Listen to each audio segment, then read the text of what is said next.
नमस्कार दोस्तों, स्वागत है आपका अपना ही यूट्यूब चैनल टुडे एग्जाम पर। दोस्तों आज 57 वीडियो सीरीज की अंतिम वीडियो है। आज ये 57वां वीडियो है। आज हमने एक और उपलब्धि हासिल की है ना। ये हमारे लिए बहुत बड़ी बात है कि भाई बहुत बड़ा कमिटमेंट हमने कर दिया था कि मैंने आपको 57 वीडियो प्रोवाइड कराना है। एक नपी तुली वे में मैंने कैलकुलेशन किया था, है ना, जो आज मैं यहाँ पे पूरा कर रहा हूँ आप लोगों के सहयोग से। और जो बच्चे इसमें जुड़े रहे, हमेशा पार्टिसिपेट करते रहे, कुछ बच्चे ऐसे हैं कि एक दिन भी लेट हो जाए तो कमेंट करने लगते हैं कि सर वो सीरीज की वीडियो लाइए, तो बहुत बहुत धन्यवाद उनका। और इनकी फ़ायदा मुझे नहीं, उनको खुद ही मिलेगा। और अभी एक दो एग्जाम अटेंड भी किए होंगे MTS DDA वगैरह का, तो इनको पता जो है चल गया होगा कि क्वेश्चन कहाँ से आते हैं। इस सीरीज को मैंने कुछ इस प्रकार से डिजाइन किया था, इस प्रकार के क्वेश्चंस को रखे थे। जो आप जानते हैं वो क्वेश्चन आप इसमें नहीं पाएंगे। वो ऐसे ही क्वेश्चन को रखा गया था जो पूर्णतः एग्जाम ओरिएंटेड हो और आपको जो है हेजिटेशन से मुक्ति दिलाए एग्जाम में जब क्वेश्चन आ जाए। और ये PDF ने धमाल मचाया आपके MTS वगैरह में, आप देखे ही होंगे 20+ लेकर के आया। तो आगामी दिनों में ये PDF क्या पढ़ना चाहिए या नहीं पढ़ना चाहिए, तो इसका जवाब है आपको 2 से 2.5 साल तक पढ़ना चाहिए ये PDF, जब तक कोई पैटर्न में स्पष्ट रूप से आयोग के द्वारा चेंजेस नहीं आ जाते। देखिए ये SSC के एग्जाम में तो रामबाण है ही, साथ ही साथ जो दिल्ली पुलिस है या फिर किसी स्टेट की एग्जाम है वहां भी जो स्टैटिक्स फॉर्म के GK आएंगे उसके लिए भी रामबाण होंगे। दोस्तों मैं बता दूं कि जो भी स्टेट्स के एग्जाम होते हैं उनके कुछ अपने स्टेट की क्वेश्चन होती है, वो क्वेश्चन कवर नहीं करा पाएगा, बाद बाकी सब जगह रामबाण है। तो आशा करते हैं कि आप देखे होंगे। जो नहीं देखे हैं उनको मैं हार्डली रिक्वेस्ट करता हूं कि देख लीजिएगा। भैया ये हमारे फायदा नहीं, आपकी फायदा के लिए बता रहा हूं। ये सीरीज को आपको फॉलो करना है। जो बच्चे PDF बाय किए उनका धन्यवाद, जो नहीं किए उनको भी धन्यवाद, और जो करेंगे उनको भी धन्यवाद। क्योंकि ये PDF की वैलिडिटी जो है, मतलब ये जो कंटेंट की वैलिडिटी है, मैंने 2 से 3 साल रख के दे दिया है, लिख के दे रहा हूं। 80% जितना आपने उम्मीद नहीं किया होगा उससे ज्यादा फायदा ये PDF आपको करा के देगा किसी भी एग्जाम के अंदर, है ना। तो अगर इस PDF संबंधित आपको जानकारी चाहिए, डिस्क्रिप्शन में लिंक दिया गया है, आप व्हाट्सएप मैसेज करके जानकारी प्राप्त कर सकते हैं। चलिए पहला जो हमारा प्रश्न है, पहला प्रश्न है किस पल्लव शासक को ममल्ला के नाम से भी जाना जाता है। ये TCS के द्वारा 9 बार पूछे गए क्वेश्चन है। हालांकि जो बच्चे न्यू कमर हैं इन चीजों से वंचित होंगे, है ना। तो भैया जो ममल्ला है, which Pallava ruler is also known as Mamalla, तो इसे नरसिंह वर्मन प्रथम को ममल्ला भी कहते हैं। नरसिंह वर्मन प्रथम को बातापी कोंडा भी कहते हैं। क्या कहते हैं? बातापी कोंडा भी कहते हैं, है ना। ये जो है आपका चालुक्य शासक को हराने के बाद बातापी कोंडा का उपाधि धारण कर लिया था कौन? नरसिंह वर्मन प्रथम। तो ये दोनों नाम जरूर याद रखेंगे, ममल्ला, बातापी कोंडा। नरसिंह वर्मन प्रथम के समय ही प्रसिद्ध चीनी यात्री ह्वेनसांग जो है कांची की यात्रा किए थे। ये क्वेश्चन VVI कर लीजिएगा। पिछले 3 महीने में TCS ने 2 बार रिपीट किया है इस क्वेश्चन को। इसके अलावा मैं आपको बता दूं कि ये जो ह्वेनसांग है ना, ये जो ह्वेनसांग है ये जो बेसिकली आया था आपका हर्षवर्धन के काल में, लेकिन ये कांची की यात्रा, साउथ की यात्रा किए थे आपका नरसिंह वर्मन प्रथम के काल में। दोनों बात ध्यान रखेंगे। ये जो है आपके यात्रियों का राजकुमार कहलाता था आपका कौन सा? ह्वेनसांग, यात्रियों का राजकुमार। सीयू की नामक किताब भी लिखे हैं इन्होंने, तो ये बात भी ध्यान रखना है। इसके अलावा नरसिंह वर्मन प्रथम के द्वारा महाबलीपुरम के मंदिर समूह का निर्माण कराए गए। देखिए महाबलीपुरम में जो है कोई एक मंदिर नहीं है, ग्रुप ऑफ टेम्पल्स है ना भैया। तो ये ध्यान रखेंगे। अब आपसे एग्जामिनर क्वेश्चन कर लेता है कि महाबलीपुरम में जो पंचरथ मंदिर है उनमें से कौन सा एक नाम के ऊपर मंदिर नहीं बनाया गया है। आपके ऑप्शन में अब तक जो पूछे गए उसमें से देखिए द्रौपदी रथ जो है ये तो इसके नाम पे बनाया गया है, अर्जुन रथ के नाम पे भी है, धर्मराज रथ या युधिष्ठिर रथ, क्योंकि आप जानते हैं महाभारत में जो धर्मराज हैं वो युधिष्ठिर को ही कहा जाता था। भीम रथ और नकुल रथ ये दोनों एक ही मंदिर का नाम है, ये कंबाइंड रूप से नाम है। और माफ कीजिएगा, भीम रथ अलग है, नकुल और सहदेव रथ एक ही मंदिर का नाम है, ठीक है। तो ये ऐसा दिया जाता है, तो आपको बताया जाएगा एग्जामिनर के द्वारा क्वेश्चन में, गलत छांटने को बोलेगा और पूछेगा कि निम्नलिखित में से किसके नाम पे रथ का निर्माण नहीं किया गया है, रथ मंदिर का निर्माण नहीं किया गया है। तो इनमें से जो है आपको भीम और नकुल और सहदेव में से अलग करके दे देगा कि नकुल रथ, है ना, और एक को दे देगा नकुल और सहदेव रथ। तो बच्चे इसी को आंसर कर देते हैं कि ये नहीं बन सकता 2 आदमी के नाम पे एगो, लेकिन ऐसा ही बनाया गया है कि इन दोनों के कंबाइंड नाम पे एगो बनाया गया है नकुल सहदेव। तो जरूर ध्यान रखेंगे। इनके अलावा कांची के प्रसिद्ध कैलाशनाथ के मंदिर हैं जो आपके किसी भी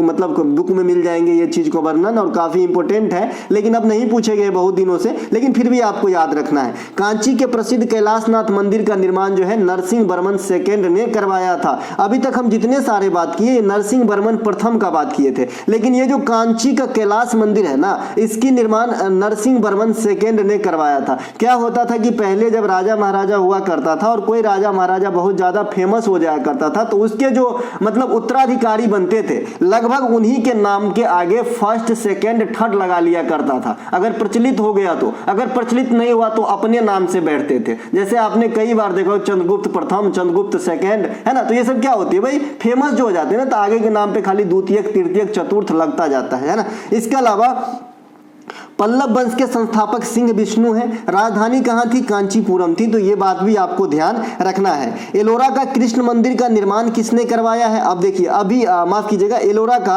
कैलाश मंदिर, ठीक है, एलोरा का कैलाश मंदिर। अभी आपने देखा था कांची का कैलाश मंदिर, जो कौन बनवाए थे? नरसिंह वर्मन सेकेंड। अब ये एलोरा, हम कहाँ आ गए? महाराष्ट्र के अंदर आ गए। एलोरा अजंता की गुफा है ना भाई, तो वहां आ गए। अब इसके अंदर भी एक कैलाश मंदिर है, तो ये कैलाश मंदिर का निर्माण जो है राष्ट्रकूट शासक कृष्ण प्रथम के द्वारा करवाया गया। राष्ट्रकूट वंश के संस्थापक भी आपसे पूछ लेता है, तो आपको बताना है दंती दुर्गा, दंती दुर्गा। और इनकी राजधानी अगर आपसे पूछ ले तो बताइएगा मान्यखेट। राष्ट्रकूट वंश की राजधानी मान्यखेट। चलते हैं आगे, आशा करते हैं मजा आया होगा दोस्तों, है ना। तो दूसरा क्वेश्चन है हमारा, सैफ अंडर 16 चैंपियनशिप 2023 के विजेता कौन है? Who is the winner of Saif under 16 championship 2023? तो ये भाई भारत विनर बने हैं बांग्लादेश को हरा के, ठीक है भैया। भारत जो है विनर बने हैं आपका सैफ अंडर 16, है ना, सैफ अंडर 16 चैंपियनशिप 2023 के। किसे हरा के? बांग्लादेश के हरा के। तो विजेता हो गया भारत, उप विजेता हो गया बांग्लादेश। और ये किस देश में हुआ था? तो भूटान में। आजकल काफी ट्रेंडिंग टॉपिक चल रही है कि फला मैच जो है किस स्टेडियम में कराए गए फाइनल मैच, ठीक है। तो ये जो प्रतियोगिता हुआ ये भूटान में हुआ, और जो मैचेस हुए ये कहां पे हुए?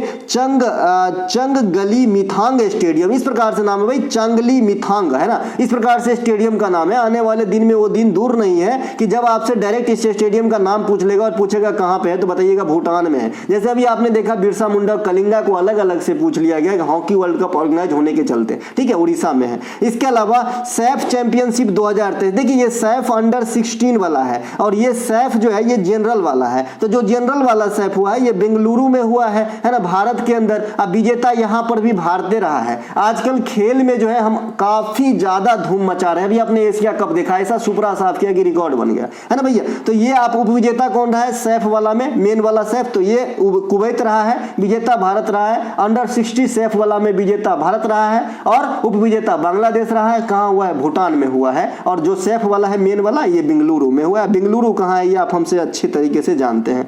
इसके अलावा पूंजीवादी अर्थव्यवस्था में कीमत किसके अनुसार तय की जाती है? In a capitalist economy prices are decided according to, तो कौन करता है भाई? तो ये करता है मांग और पूर्ति के अनुसार जो है इसकी प्राइजेस टैग हो जाती है पूंजीवादी अर्थव्यवस्था में। भारत में अधिकांशतः जो है आपका मिश्रित अर्थव्यवस्था है ना, लेकिन जहां पे पूर्णतः पूंजीवादी अर्थव्यवस्था ना, यही चीज डायरेक्ट इफेक्ट डालता है, ठीक है भाई। मांग का नियम समझना बहुत जरूरी है, क्योंकि आप रोज इसकी जिंदगी मतलब इससे संबंधित जिंदगी हम लोग जीते हैं भाई मांग के नियम से, है ना। मांग का नियम क्या होता है?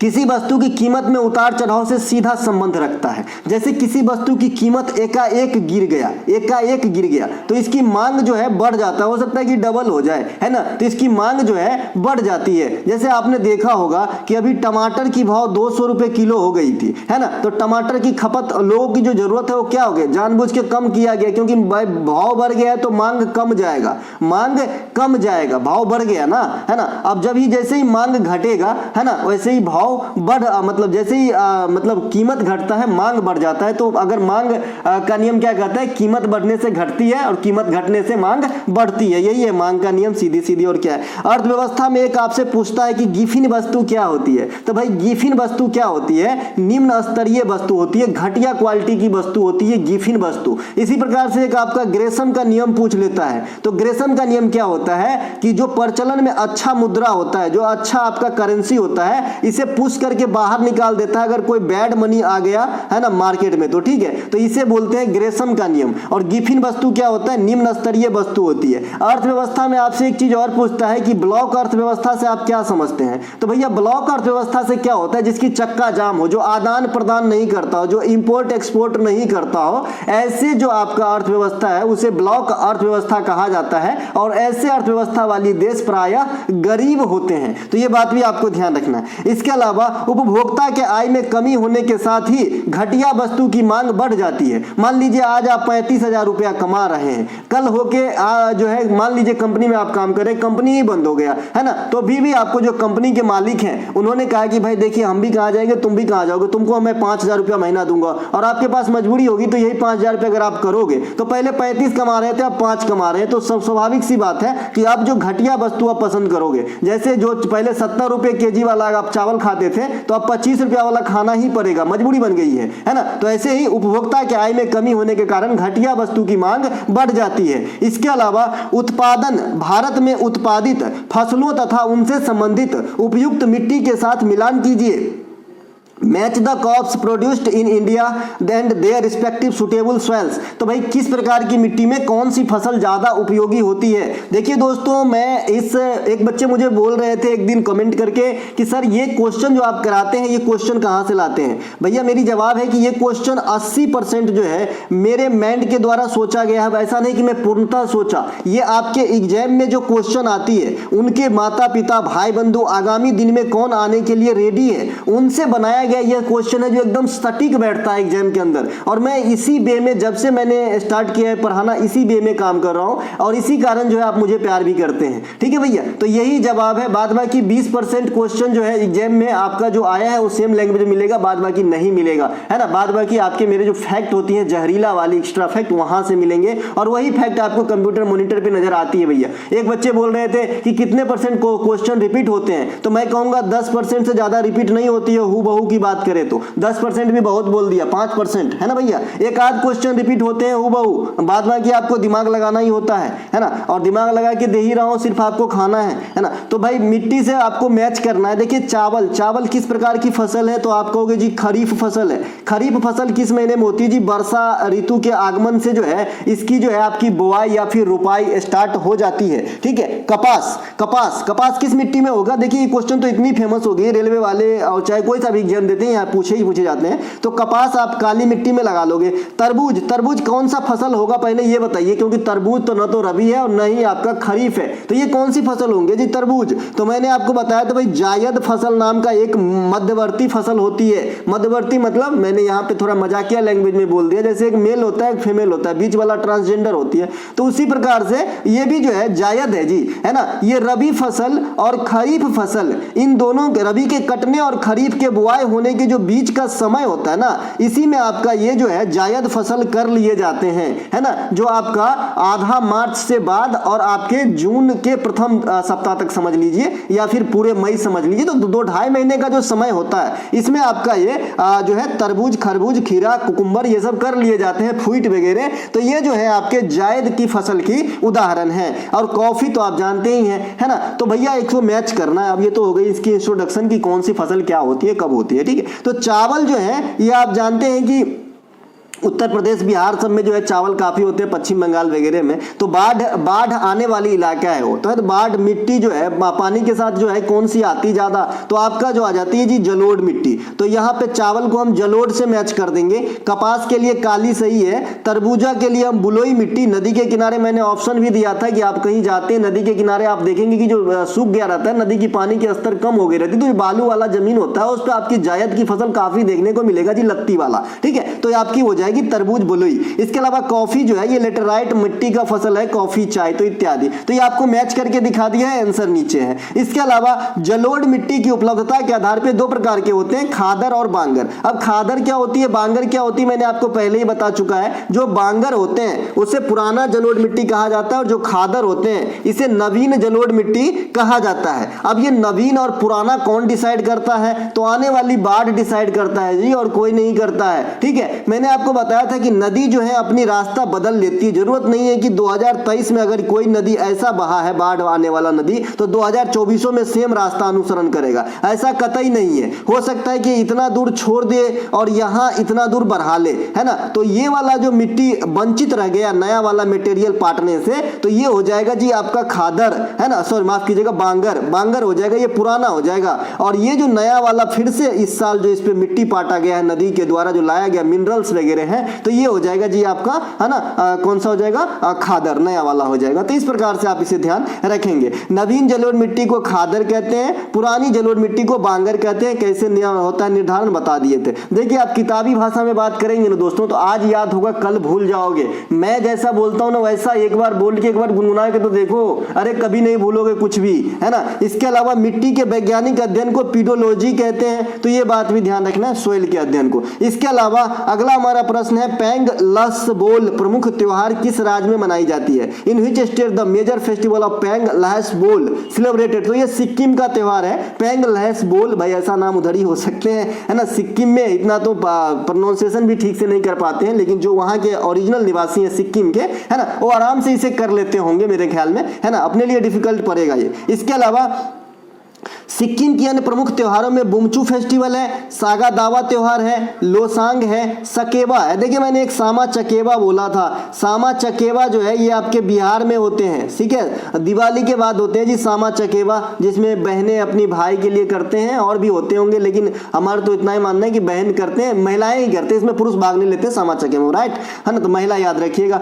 है ना। तो सामा चकेबा बिहार में होते हैं, लेकिन सकेबा जो है ये सिक्किम में होता है। मिजोरम की प्रमुख त्योहारों में पावल कूट है, चपार कूट है, ये सब जो भी कूट है ये लगभग मिजोरम में होते हैं जी। मोमवंग, मोत्सू, तोथुंग, समाई, सेक्रेनी, हॉर्नबिल, ये सभी के सभी नागालैंड है और सभी के सभी मोती है जी। एक एक फैक्ट, एक एक क्वेश्चन का निर्माण करेगा आपकी एग्जाम में, ठीक है भाई। एक एक नाम की बात कर रहा हूं, देखिए यहाँ पे जैसे 7-8 नाम है, ये 7-8 क्वेश्चन 7-8 बार में पूछे जा सकते हैं, कोई बड़ी बात नहीं है ना। ये छाना हुआ, रिफाइंड किया हुआ क्वेश्चन है सारे। इसके अलावा भारत में, अच्छा हॉर्नबिल को त्योहारों का त्योहार कहते हैं तो अंडरस्टूड है आपको। भारत में संसद के निम्न सदन लोकसभा का नाम लोकसभा कब रखा गया था? When was the lower house of the parliament of India named Lok Sabha? तो भैया आप जानते हैं कि पहले लोकसभा को जिस प्रकार से ब्रिटेन में जो आपका हाउस ऑफ कॉमन्स है, हाउस ऑफ कॉमन्स कैसे नाम पर है मैंने आपको बता दिया है कि ब्रिटेन में जो कम स्टैंडर्ड के लोग हुआ करते थे तो वो नीचे वाले सभा में बैठने लगे, तो जो बड़का लोग हुआ करता था, हर जगह होती है भाई अपनी अपनी ईगो हर्ट, है ना, तो उसको खराब लगता था, तो सभा ही छोड़ दिया और कॉमन मैन उसको बताया गया कि तुम कॉमन मैन के लिए है, तो इसे हाउस ऑफ कॉमन्स बोल दिया गया। तो इसी प्रकार से इंडिया में भी लोकसभा को, चूंकि ब्रिटिश भैया है ना, तो यहां पर भी हाउस ऑफ कॉमन्स ही कहते थे शुरू में हमने, है ना। बाद में जो है 1954 में इसको प्रॉपर लोकसभा नाम दिया गया, ठीक है भाई, जो जनता का प्रतिनिधि करती है और राज्यसभा राज्यों का प्रतिनिधि करती है, ठीक है। भारत में संसदीय प्रणाली ब्रिटेन के संविधान से प्रेरित है। इसी के अनुसार लोकसभा को पहले हाउस ऑफ कॉमन्स कहा जाता था। 1954 में इसका नाम बदल दिया गया, है ना। मध्य प्रदेश, उत्तर प्रदेश को भी पहले अलग अलग नाम से जानते थे, है ना, बाद में नाम बदला गया जी, ठीक है भैया। इसके अलावा लोकसभा की पहली आम चुनाव 1951-52 में कराए गए और 13 मई 1952 को लोकसभा जो है इसकी कार्यवाही स्टार्ट हुई पहली चरण की, और जो है अस्तित्व में आई, मतलब चुनावी जो आपका काल है वो चल गया। जैसे अभी आपका 17वीं काल चल रही है 2019 से 2024, है ना भैया। इसके अलावा लोकसभा में अधिकतम सदस्यों की संख्या की बात करेंगे तो 550, जिसमें 530 आपका स्टेट से और 20 आपका यूनियन टेरिटरी से आ सकते हैं। वर्तमान में 543 पे चल रहा है, 545 पे चलना चाहिए लेकिन 2 पे नहीं हुआ, तो 543 में चल रहा है। इसके अलावा लोकसभा में गणपूर्ति के लिए कोरम क्या है, 110 है, तो ये बात भी ध्यान रखेंगे। लोकसभा में न्यूनतम उम्र सीमा बताई दिए थे 25, प्रथम अध्यक्ष बताई दिए थे जीवी मांगलकर, प्रथम उपाध्यक्ष अनंत संयम, है ना, सबसे अधिक दिन तक अध्यक्ष बलराम जाखर, प्रथम महिला अध्यक्ष मीरा कुमार, ये सभी के सभी मैंने आपको बता दिया था। लोकसभा के भंग करने वाले अथॉरिटी कौन है, प्रेसिडेंट, कौन से आर्टिकल 85। इसके अलावा लोकसभा में एक सदस्य और एक माफ कीजिएगा अध्यक्ष और एक उपाध्यक्ष होगा, आर्टिकल 93 कहता है। 110 में जो वित्त विधेयक है ये सिर्फ लोकसभा में पेश किए जाते हैं। तो ये सभी के सभी बात आपको ध्यान रखना है जी। इसके अलावा एशिया का पहला निर्यात प्रसंस्करण EPZ किस स्थान पर स्थापित किया गया है? Which place was Asia's first export processing zone EPZ established? तो ये कांडला बंदरगाह है। कांडला बंदरगाह का अब नया नाम हो गया है दीनदयाल बंदरगाह। तो ये बात भी ध्यान रखेंगे। और मुगल सराय स्टेशन का दीनदयाल उपाध्याय है ना, तो ये ध्यान रखेंगे। महाराष्ट्र के गुजरात में 1960 जो महाराष्ट्र जो है ये गुजरात माफ कीजिएगा जो गुजरात है वो महाराष्ट्र से 1960 में अलग हुआ था 1 मई को, इसीलिए 1 मई को गुजरात और महाराष्ट्र डे सेलिब्रेट किए जाते हैं। ठीक है, तो गुजरात में ये बसाई गई पहला बंदरगाह था, कौन सा? कंडला। तो ये बात भी ध्यान रखेंगे। गुजरात तो काफी आकर्षण का केंद्र है जी, आपके कॉम्पिटिटिव एग्जाम के लिहाज से भी काफी क्वेश्चन आते हैं। मोढेरा का सूर्य मंदिर, पालिताना का जैन मंदिर, स्टेचू ऑफ यूनिटी, जो मोटेरा स्टेडियम या नरेंद्र मोदी स्टेडियम, काठियावाड़ी प्रायद्वीप, कच्छ की रण, गिर नेशनल पार्क, ये सब कहाँ पे है? गुजरात में है। CNG टर्मिनल भावनगर गुजरात, भावनगर नमक अनुसंधान केंद्र है ना, ये सभी गुजरात के अंदर है। इसके अलावा जो आपका ये जो सेमीकंडक्टर नीति लॉन्च करने वाला पहला राज्य भी गुजरात है। तो ये सभी से बात ध्यान जरूर रखेंगे। इसके अलावा यह भारत की सबसे बड़ी ज्वारीय बंदरगाह है आपका कांडला, तो इसे भी ध्यान रखेंगे। ये मुक्त व्यापार क्षेत्र है, स्पेशल इकोनॉमिक जोन है, तो इसे भी ध्यान रखेंगे। पश्चिमी घाटी के बंदरगाहों में प्रमुख है कंडला, इसे भी ध्यान रखेंगे।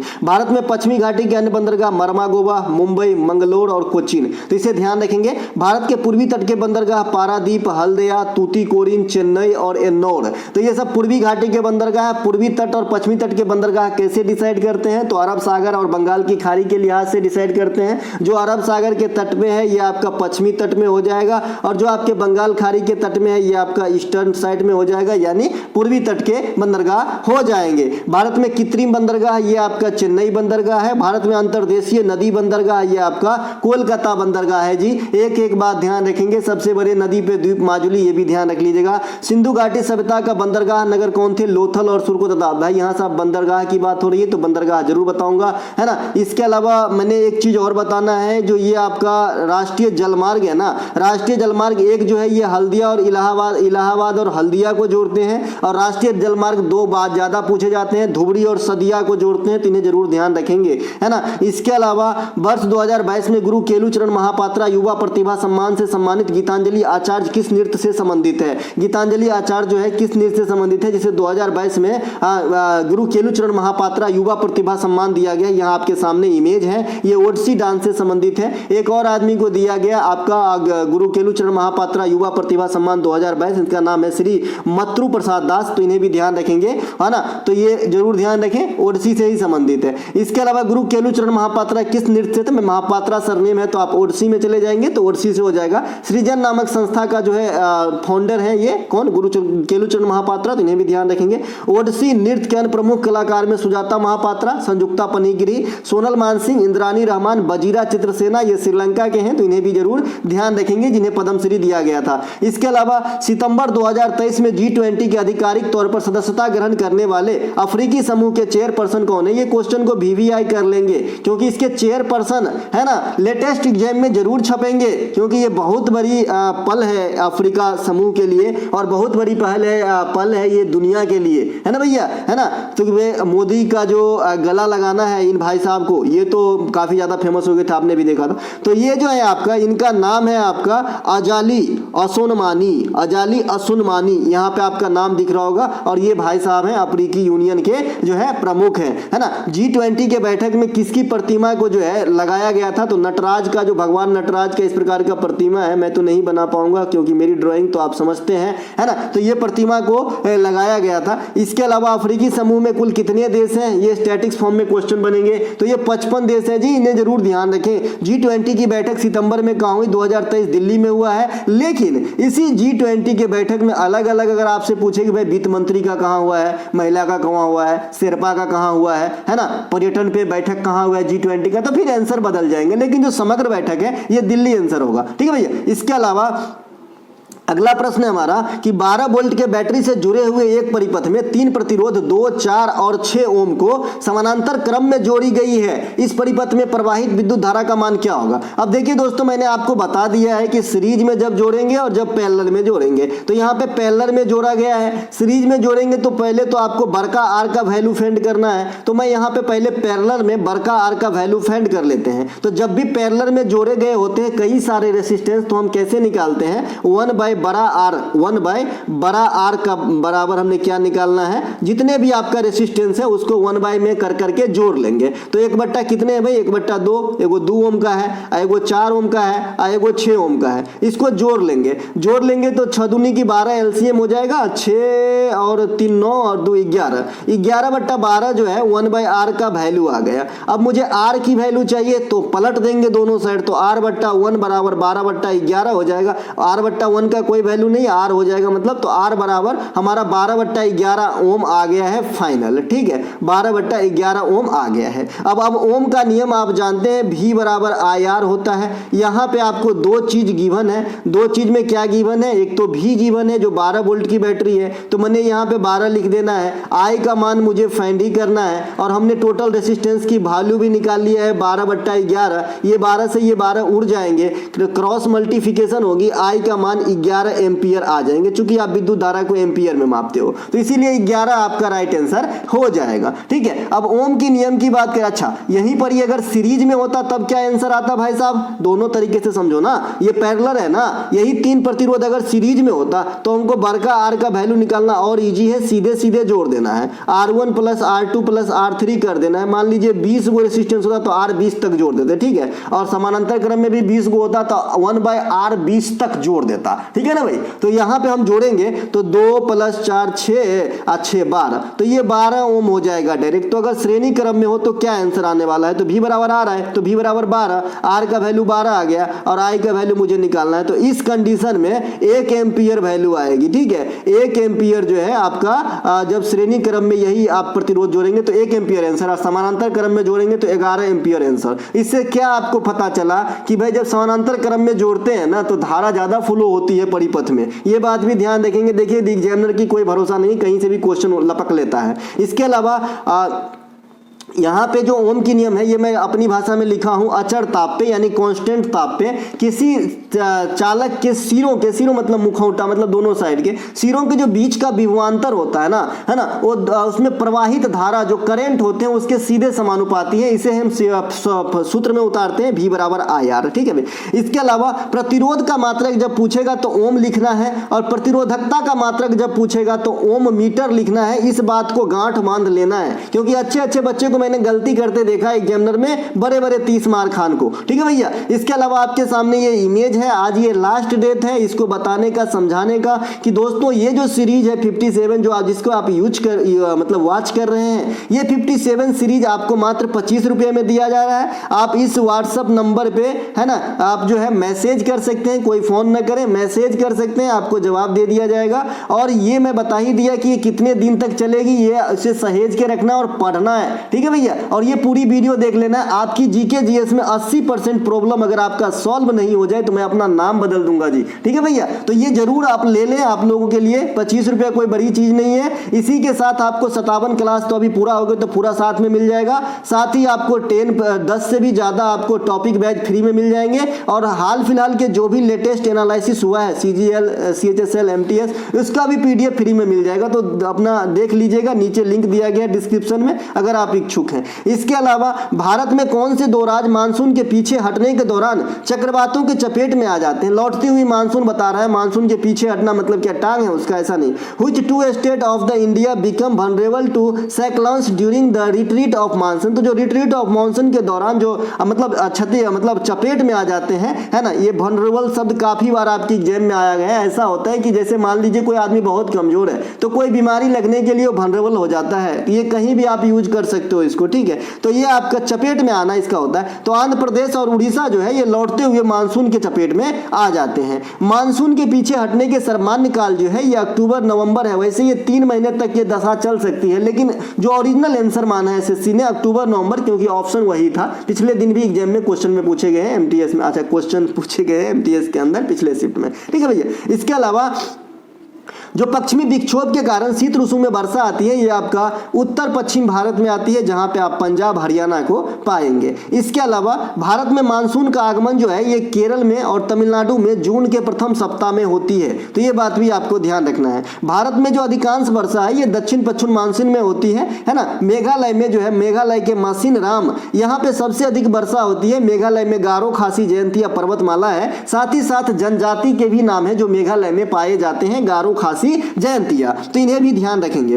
इसके अलावा किस ग्रह को गैसीय ज्वाइंट ग्रह कहा जाता है? Which planet is called gaseous joint planet? तो ये भैया बृहस्पति ग्रह को गैसीय ज्वाइंट प्लेनेट के नाम से जानते हैं। अब देखिए मैंने ग्रहों को अच्छे तरीके से क्लास नंबर 2 में समझा चुका है, इसीलिए मैं यहाँ पे इमेज और समझाने की ज्यादा चेष्टा नहीं करूंगा, फिर भी हल्का झलक ब्रह्मांड के लिहाज से जरूर दूंगा कि जो बच्चे नए जुड़ रहे हैं उनको भी फायदा हो जाए, क्योंकि मैं जानता हूं कि आप मेरी बात जो है 100% नहीं मानोगे। कोई भी नहीं मानता, अपना बच्चा ही नहीं मानता है ना, तो यहाँ पे मतलब गुरु की बात जो है बच्चे कैसे मान लेंगे 100%, क्योंकि बच्चे काफी एडवांस है, ठीक है। उसमें से तो जो दो चार मान लेते हैं, है ना। मैं ये नहीं कहता हूं कि पूरे दुनिया में जो लोग बोलते हैं वो मान लो, क्योंकि मैंने आपको पहले ही बताया था कि ये जो जितने ज्यादा कंटेंट है ना उतने ज्यादा बरगला रहा है बच्चा, ठीक है भाई। मैं पढ़ाऊं कोई भी पढ़ाए, कोई फर्क नहीं पड़ता, जो सच्चाई है वही बताऊंगा। ये कंटेंट इतने ज्यादा हैं बच्चे मतलब मार्केट में कि बच्चा कंफ्यूज है, मैं किसको पकड़ूं और किसको छोड़ूं,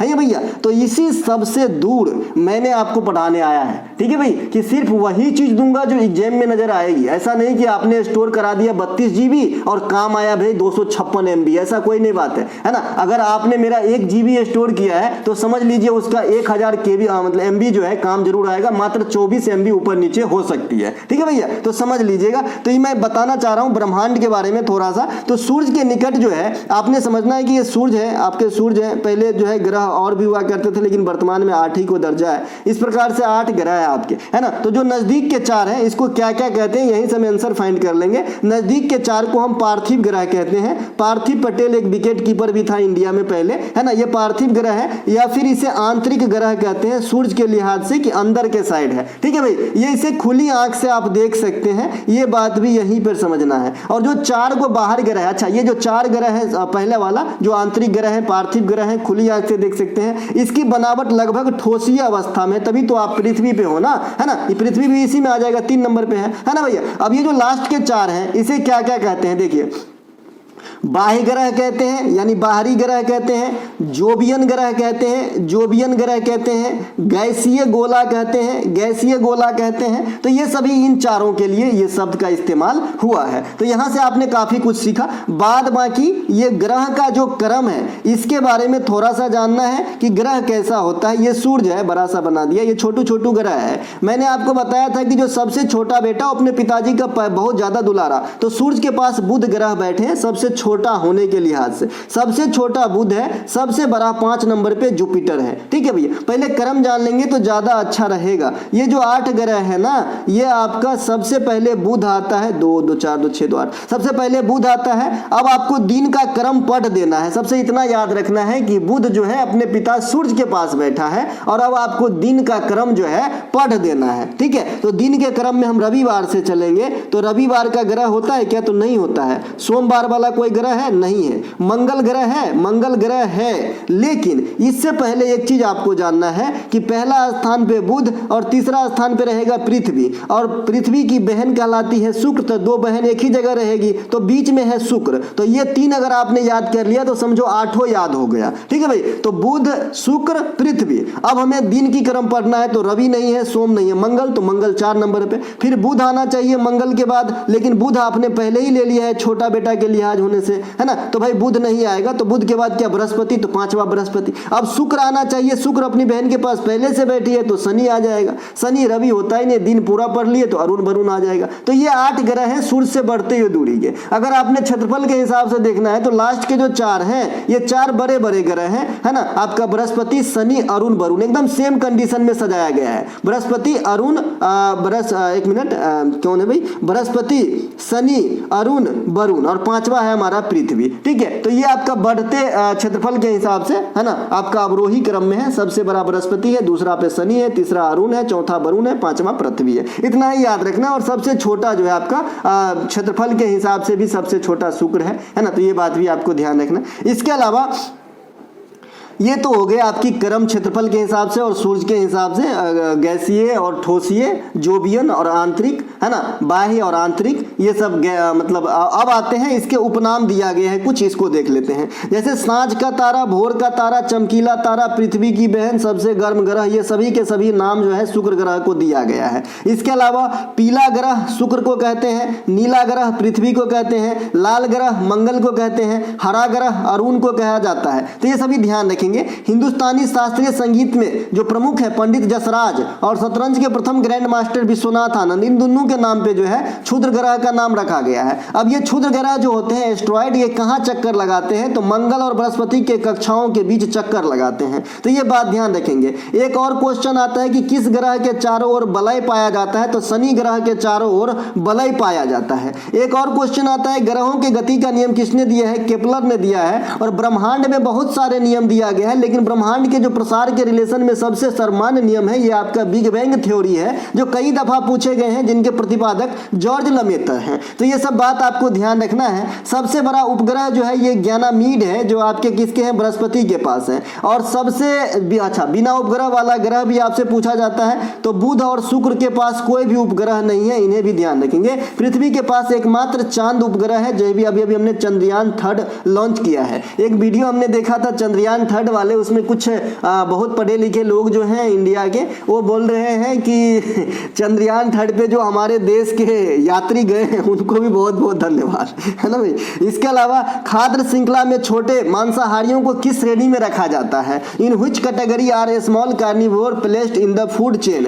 तो द्वितीयक उपभोक्ता कहते हैं, है ना, द्वितीयक उपभोक्ता कहा जाता है। अब देखिए प्रकृति में जो खाद्य श्रृंखला है ये आपको याद रखने की जरूरत नहीं है, आप अनुमान भी लगा सकते हैं क्योंकि आप इसे जीते हैं। देखिए जैसे आपका सबसे पहले पेड़ पौधे होते हैं, यानी घास फूस रख लीजिए, ये हमारा कुछ घास फूस है ना, ये हमारा घास है ना। इसे कौन खाते हैं, इसे जी एक टिड्डा खाते हैं। कौन खाते हैं, टिड्डा, ये टिड्डा है हमारा, ठीक है, ये है टिड्डा, टिड्डा खाते हैं। इस टिड्डा को कौन खाता है, तो इस टिड्डा को खाता है जी मेढक। कौन खाता है, ये मेढक है, ये मेढक खाता है। अब इस मेढक को कौन खा लेगा, तो ये हमारा सांप है, तो ये सांप खा लेता है मेढक को। तो इस प्रकार से आपसे ये क्वेश्चन पूछ रहा है कि जो द्वितीयक आपका है जो मांसाहार, जो छोटे मांसाहारी है उसे आप क्या कहेंगे। तो देखिए सबसे पहले तो ये साग खाया है ना, तो इसको जो है हम द्वितीयक उपभोक्ता कह देते हैं, ठीक है भाई, छोटे मांसाहारी। यानी इस मेढक के लिए ये चीज, ये सवाल बना है, तो इसे हम द्वितीयक उपभोक्ता कहेंगे, क्योंकि प्राथमिक उपभोक्ता तो ये टिड्डा हो गया। अब इस टिड्डा को निगल रहा है मेढक, और इस मेढक को सांप, और सांप को आएगा कौन, ये जो आपका गरुड़ होता है ना, वो खा जाता है सांप को। इसके अलावा प्रकृति का अपमार्जक, अपमार्जक शब्द मैंने पहले बता दिया है क्या होता है। जो सर्फ होता है ना, डिटर्जेंट, उसे अपमार्जक बोलते हैं। तो इसे जीवाणु और कवक को बोला जाता है। आज अगर कोई भी प्राणी अगर मर जाता है तो जो क्रैकस होता है उसे कौन अंत्येष्टि कर देता है अपने आप। जैसे आप कुछ पाएंगे कि जैसे चूहा मर गया, 5 दिन के बाद आप वहां पे देखोगे कि कुछ भी नहीं रहेगा, है ना। तो कहां चला गया भाई, चूहा गायब हो गया क्या, नहीं, जीवाणु और कवक जो है उसे भक्षण कर गए, ठीक है भाई, खत्म कर दिया, प्रकृति को लौटा दिया, है ना भाई। तो इसे जो है प्रकृति का अपमार्जक कहा जाता है, यानी सफाई करने वाला जो है मतलब एजेंट कहा जाता है। इसके अलावा दलहनी पौधे के जड़ में बैक्टीरिया पाया जाता है। कई सारे बैक्टीरिया हैं, जैसे राइजोबियम वगैरह है, नाइट्रोमोनास वगैरह है, ये सब क्या करते हैं, नाइट्रोजनी स्त्रीकरण में भाग लेते हैं, ठीक है। तो ये भी क्वेश्चन इंपॉर्टेंट है, आते हैं एग्जाम में। इसके अलावा अगला प्रश्न है हमारा, निजता के अधिकार को मौलिक अधिकार घोषित करने वाले, है ना, 9 न्यायाधीशों के जो आपका बेंच था उसके चीफ कौन थे? तो जो 9 न्यायाधीश के बेंच बैठे थे, जो निजता का अधिकार आपका आर्टिकल 21 के ए में दिया गया है, इसके चीफ थे जस्टिस खेहर। जस्टिस खेहर जो है भारत के 44वें मुख्य न्यायाधीश हुए और ये भारत के पहले सिख मुख्य न्यायाधीश हुए। जैसे आपने डॉक्टर ज्ञानी जैल सिंह का नाम सुना होगा, जो पहले भारत के सिख राष्ट्रपति थे। तो भाई सिख राष्ट्रपति पूछा जा सकता है, तो क्या सिख चीफ जस्टिस नहीं पूछे जा सकते? तो जरूर पूछे जा सकते हैं भाई। अभी 50वें हैं डी वाई चंद्रचूड़ साहब, तो ये 44वें हैं खेहर साहब। तो जो आपका 21 में जो निजता का अधिकार है, जिसे आपका मौलिक अधिकार बनाया गया, तो इसमें जो बेंच था उसके जो है हेड है, ठीक है। तो ये बात भी ध्यान रखिए, निजता का अधिकार भी करार दिया गया है, प्राण एवं दैहिक स्वतंत्रता का अधिकार को, ठीक है। ये किसी भी परिस्थिति में नहीं बदलते हैं, आर्टिकल 21 में है। और आर्टिकल 21 के ए में जो है आपके 86वां संविधान संशोधन के द्वारा, है ना, जो आपके शिक्षा वाला बात है, 6 से 14 वर्ष तक के बच्चों को निःशुल्क शिक्षा लेना उनका फंडामेंटल राइट है, इस बातों को 2002 में समावेश किया गया था। देखिए मौलिक अधिकार जो है 7 था, लेकिन अब 6 है। ये 44वां संविधान संशोधन 1978 के द्वारा संपत्ति के अधिकार को हटा दिया गया और उसके विधिक अधिकार के रूप में आर्टिकल 300 के ए में रखा गया है। 86वां संविधान संशोधन बता ही दिए। अब मौलिक अधिकार को कैटेगराइज किया गया है। 14 से 18 जो है समानता का अधिकार है, जिसमें समता का अधिकार, जाति धर्म लिंग आदि के अधिकार आधार पर भेदभाव निषेध है, अवसरों की समानता है, छुआछूत का अंत है, उपाधियों का अंत है। इसके अलावा 19 से 22 जो है प्रेस की स्वतंत्रता कहते हैं 19 को, लेकिन 1922 तक जो है स्वतंत्रता का अधिकार देता हमारा। इसी में आपका सजा आदि वाले भी बात आ जाती है ना, निजता का अधिकार भी आ जाती है। 23 और 24 जो है ये बाल श्रम पे वो निषेध है, 24 और 23 जो है बलात् श्रम पे निषेध है, ये शोषण के विरुद्ध अधिकार है। 25 से 28 धार्मिक स्वतंत्रता है, 29-30 अल्पसंख्यक हित है और 31 निरसित है, अब लागू नहीं होता, और 32 जो है संवैधानिक उपचारों के अधिकार है। तो ये फंडामेंटल है, भाग 3 में रखा गया है। प्रसिद्ध सारागढ़ी का युद्ध कब हुआ था? When did the famous battle of Saragarhi take place? तो 1897 में हुआ था। भारतीय ब्रिटिश सेना, मतलब उस समय जो गुलाम भारत में हमारा जो सेना था, जो ब्रिटिश की तरफ से लड़ रहे थे, उसके साथ और अफगानी सेना के बीच में हुआ था। रामकृष्ण मिशन की स्थापना भी 1897 में हुआ था, इसे रिलेट कर लीजिएगा, विवेकानंद के द्वारा 21वीं में हुआ था। इसके अलावा प्रसिद्ध बॉडीवाश की युद्ध, ये कब हुआ था भाई? 1760 में अंग्रेजी और फ्रांसीसी सेना के मध्य हुआ था। इसमें जो है फ्रांसीसी सेना की बुरी तरीके से हार हुआ था और लगभग भारत में फ्रांसीसी सत्ता ही खत्म हो गई थी। निर्णायक युद्ध साबित हुआ था। इसके अलावा बक्सर का युद्ध 1764 में, पलासी का युद्ध 1757 में, है ना, तराइन की प्रथम लड़ाई 1191 में, तराइन की द्वितीय लड़ाई 1192 में, तराइन की जो आपका एक सेकंड पानीपत की 3 लड़ाई क्रमशः 1526, 1556 और 1761 में, तालीकोटा का युद्ध 1565 में, कलिंगा युद्ध 261 BC में। इन सभी युद्ध का एक्सप्लेनेशन हम पहले दे चुके हैं, इसीलिए टाइम जाया नहीं करेंगे। तो पिछला क्लास जरूर अटेंड करें, एक एक क्वेश्चन निकल के आती है जी। विजयनगर साम्राज्य की पतन किस युद्ध से समाप्त हुआ? जो अशोक है गद्दी पे बैठने के कितने साल के बाद कलिंग युद्ध किया, है ना, एक एक क्वेश्चन निकल के आते हैं। बक्सर के युद्ध में अंग्रेज की तरफ से कौन थे? पलासी के युद्ध में अंग्रेज की तरफ से कौन थे? बक्सर के युद्ध के बाद कौन सी संधि हुई? भारत में मुगल वंश की स्थापना किस युद्ध से हुई? इब्राहिम लोदी को किस युद्ध में हराया गया, है ना, पानीपत की थर्ड लड़ाई में मराठों का सरदार कौन था? तो ये सब जवाब कहां मिलेगा? इस सीरीज में मिलेगा मेरे दोस्त। इसके अलावा अगला प्रश्न है, प्रसिद्ध रामप्पा नृत्य किस राज्य से संबंधित है? The famous Ramappa dance is related to which state? Odisha. ये कहाँ का भैया? ओडिशा, है ना। ओडिशा के अन्य प्रमुख नृत्य गोटीपुआ, ढिमसा, कोया, केंथई, घुमरा, छऊ, ये सब आपके ओडिशा के हैं। अब आप यहाँ पे 2 में स्टार देख रहे होंगे। एक तो छऊ, 3 जगह, ओडिशा, झारखंड और आपका पश्चिम बंगाल, पुरुलिया, झारखंड, सरायकेला, उड़ीसा, मयूरभंज, ये छऊ 3 जगह हो गया। आपने कोया में भी ये स्टार देखा है। ये कोया कहाँ पे होता है? कोया जनजाति के भी नाम है, जो भारतीय स्टेट छत्तीसगढ़ और तेलंगाना राज्य में भी पाए जाते हैं उड़ीसा के साथ साथ, तो इसे भी ध्यान जरूर रखेंगे। ये घुमरा है, खाली घूमर रहेगा तो राजस्थान होगा, तो ये बात भी ध्यान रखेंगे। उड़ीसा के अन्य त्योहार में बात करेंगे तो नवकलेश्वर त्योहार होगा, नौखाई त्योहार होगा, धनु यात्रा त्योहार होगा, भगवान जगन्नाथ रथ यात्रा होगा, कोणार्क नृत्य महोत्सव होगा, ओडिसी शास्त्रीय नृत्य होंगे। ये सब कहाँ होंगे जी? ओडिशा में होंगे। ओडिशा का आकर्षण लिंगराज मंदिर होंगे, सूर्य मंदिर होंगे, भगवान जगन्नाथ की मंदिर होंगे, चिल्का झील होंगे, प्रथम रामसर साइट में शामिल होने वाला, नंदन कानन होंगे, महेंद्रगिरी की चोटी होंगे, देवमाली की चोटी होंगे, गहिरमाथा कछुआ अभयारण्य होंगे और इसके अलावा गोल्डन बीच होंगे। तो ये सभी के सभी आपके कहाँ पे जी? ओडिशा के अंदर है। स्वयं सहायता समूह SHG में बचत और ऋण गतिविधियों के संबंध में फैसला कौन लेता है? देखिए आजकल इन चीजों से सभी कोई वाकिफ है, सभी के गांव में स्वयं सेवा सहायता समूह जरूर चलते हैं। और यहाँ तक कि अपने घर में भी चलती है ना। मेरी माता खुद इनसे जुड़े हुए हैं, है ना। तो who takes decision regarding savings and loans activities in self help group SHG। लेकिन ये क्वेश्चन काफी ज्यादा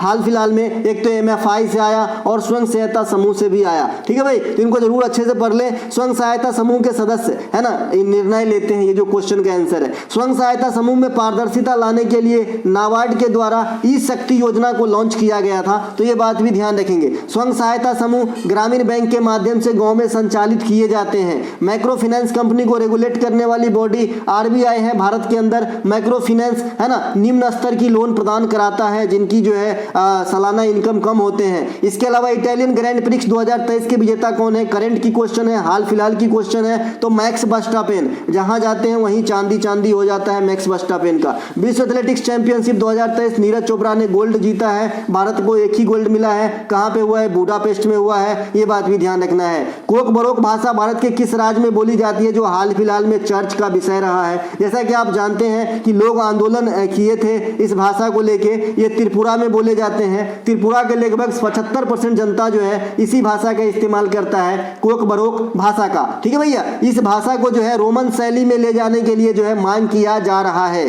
इसके अलावा गालो भाषा, ये गालो भाषा जो है आपके अरुणाचल प्रदेश में बोले जाते हैं, बांग्लादेश में बंगाली बोले जाते हैं, लेकिन कुछ भागों में बांग्लादेश के अंदर कोक बरोक भाषा भी बोली जाती है। तो अगर आपसे कल के दिन एग्जामिनर ने क्वेश्चन पूछ लिया कि भारत के किस पड़ोसी देश में कोक बरोक भाषा बोली जाती है, तो आप आंसर देना है जी बांग्लादेश, ठीक है भाई, बांग्लादेश। इसके अलावा भूटान की ऑफिशियल लैंग्वेज जोंगखा, चीन की official language mandarin Chinese, Afghanistan की ऑफिशियल लैंग्वेज दारी या पाश्तो, श्रीलंका की ऑफिशियल लैंग्वेज सिंहली या तमिल, मालदीव की ऑफिशियल लैंग्वेज दिवेही। तो ये सभी के सभी बात जरूर ध्यान रखेंगे, यहाँ से अच्छे खासे क्वेश्चन उठाए एग्जामिनर ने। अगला प्रश्न है हमारा, चेतन भगत के किस पुस्तक पर आधारित बॉलीवुड फीचर फिल्म कायपोचे? आपने राजकुमार राव मुझे बहुत ज्यादा पसंद है ना, ज्यादा डिंग डोंग नहीं, रियल एक्टिंग दिखाता है और उनकी जो पिक्चर होती है कुछ ना कुछ हमें सीख दे के जाते हैं, है ना भैया। तो जो कायपोचे पिक्चर बना है ये चेतन भगत के किस किताब के ऊपर बना है? तो ये the 3 mistake of my life के ऊपर बना है। प्रसिद्ध फिल्म, है ना, प्रसिद्ध फिल्म जो लाइफ ऑफ पाई है, ये एन मॉर्टल के उपन्यास जिसका नाम भी लाइफ ऑफ पाई है उसी के ऊपर बनाया गया है, जिसमें जीवन में कितना भी कठिन परिस्थिति आ जाए जीने की आस नहीं छोड़ना चाहिए। ये दिखाया गया है कि एक बच्चा जो है काफी दिनों तक, लगभग 4 से 5 महीने तक समुद्र के अंदर ही एक नाव में खतरनाक जंगली जानवर के साथ सरवाइव करता है,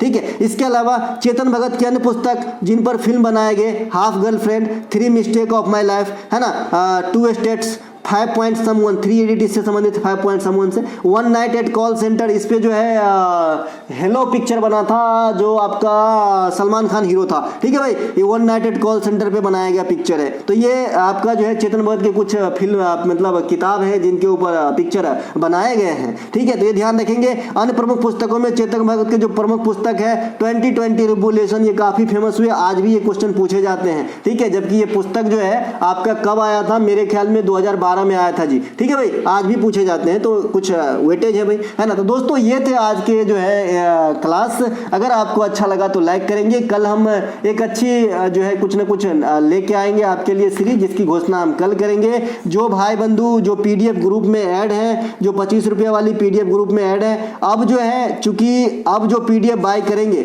उससे ग्रुप में नहीं ऐड किया जाएगा 25 रुपये वाली में, क्योंकि अब जो है पूरी PDF रेडी है। तो आपको तुरंत ही पैसा पे करोगे, तुरंत ही जितने भी PDF देना है तुरंत मिल जाएगा। क्योंकि PDF ग्रुप इसलिए बनाया गया था कि ये पर डे क्लास बेसिस पे आपको PDF दिया जाता था, तो आज PDF पूरा हो गया। आज के बाद ये PDF देने के बाद आपको जो है उस ग्रुप में कोई भी PDF नहीं आएगी और मैं 1-2 दिन में वो ग्रुप को डिलीट कर दूंगा। जो बच्चे इच्छुक हो, है ना, उसके लिए कल जब मैं घोषणा करूंगा तो और विशेष बात कर लेंगे। मिलेंगे अगले वीडियो में। जय हिंद दोस्तों।